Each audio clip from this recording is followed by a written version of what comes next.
Le lendemain, en soirée, Léopold se dépêcha de rejoindre le van. Mais celui-ci s'était assoupi, sans doute fatigué d'attendre que le petit garçon vienne le rejoindre. Le ciel sombre était déjà constellé de millions d'étoiles. Au pied du van, brûlait un feu et de larges fauteuils en bois recouverts de plaid invitaient au repos. Le livre de Casse-Noisette se trouvait sur l'un d'eux et Léopold s'installa confortablement tandis que son ami ronflait doucement. Son renard d'or apparut et vint s'allonger à ses pieds.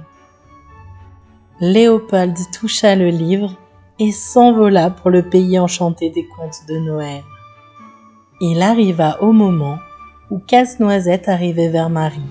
« Tu m'as sauvé la vie, je ne sais comment te remercier, lui dit-il. » En disant cela, il prenait vie et peu à peu se transforma en un magnifique jeune homme. Marie n'en croyait pas ses yeux. « Viens avec moi, lui dit-il. Je vais t'offrir une belle promenade là où tu n'es encore jamais allé. » Et comme par magie, les voilà emportés dans un tourbillon de flocons de neige.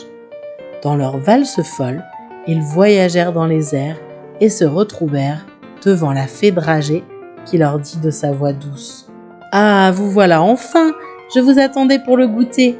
Venez vite jusqu'au royaume des gourmandises, au fabuleux pays des friandises. » Le paysage était féerique. Les chemins étaient en caramel. Les fontaines prodiguaient des jets de grenadine. Et il y avait des maisons en nougat, des escaliers en biscuits, jusqu'au palais de la fée, tout en choux à la crème, se dressant comme une immense pièce montée. « Comme je suis contente de vous voir !»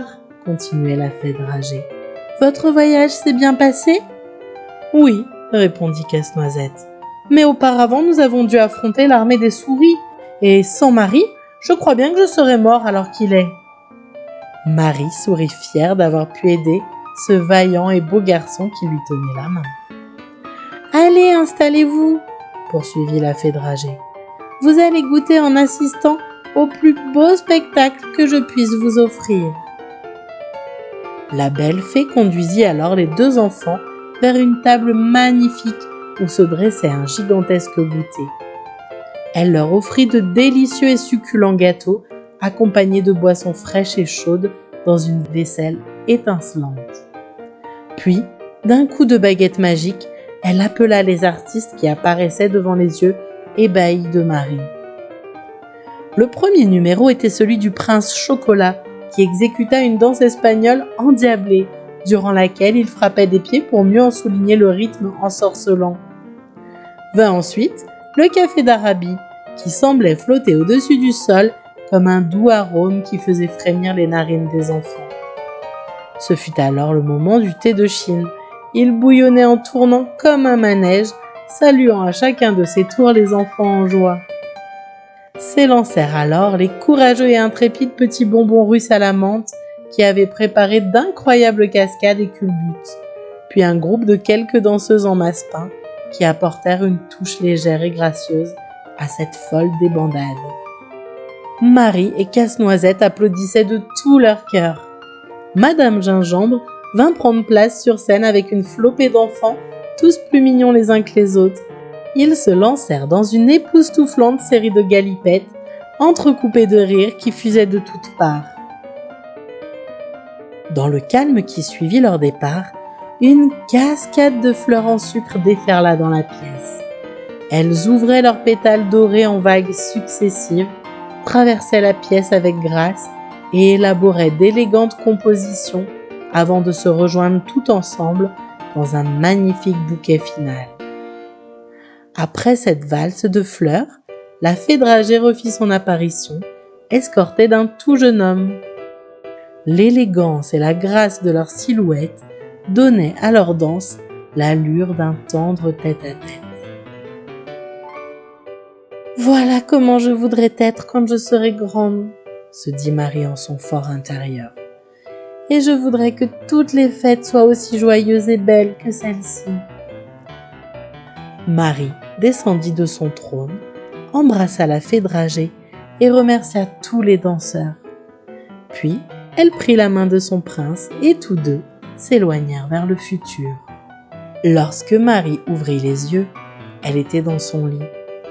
Casse-Noisette, son petit bonhomme en bois, était là, à ses côtés, le mouchoir autour de la tête.